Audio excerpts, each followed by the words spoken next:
Gulf Shores Hurricane Ida relief team back from their mission of mercy to Hammond, Louisiana. Yeah, you had first responders, city workers from our area helping their counterparts with property damage from Ida. Our Hal Sherrick with the story. It was a week ago when volunteers from Gulf Shores Fire, Police, and Public Works set out for Hammond with a goal of doing everything they could to help first responders there. When they arrived, conditions were much as expected.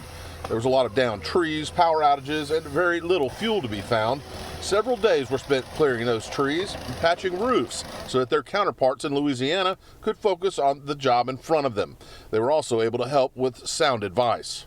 We were able to give them a little bit of inside information on what to expect moving forward with regard to the FEMA response, how to separate your debris at the street, how to deal with the insurance companies, because we let them know that there were still officers here in Gulf Shores that still aren't back in their house. Of the 120 employees in the Hammond Police Department, Police Chief Edwin Bergeron says about 10% had damage to their homes and property. As the Gulf Shores team made its rounds, there were some jobs too big to handle. They were still able to help more than a dozen families, and it meant the world to officers there. I appreciate you recognizing those guys, because I am telling you the impact that they had on my officers. Well, I mean, I had an officer years in my office, man. So the impact they had on my officers was just tremendous. The team traveled to Hammond completely self-contained, not wanting to take a single resource away from those they were trying to help, from food to fuel to sleeping accommodations. They were able to do that and donated the supplies that were left over before the trip home. Those who went say the trip was a success.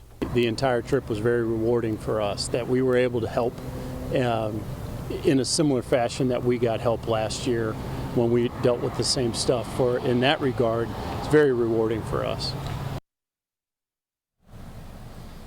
That was Deputy Chief here, Dan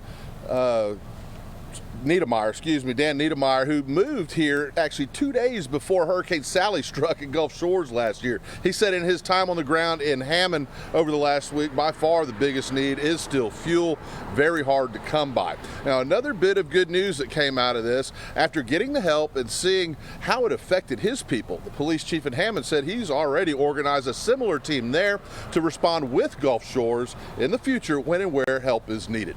Reporting live in Gulf Shores, Hal Sherrick, Fox 10 News.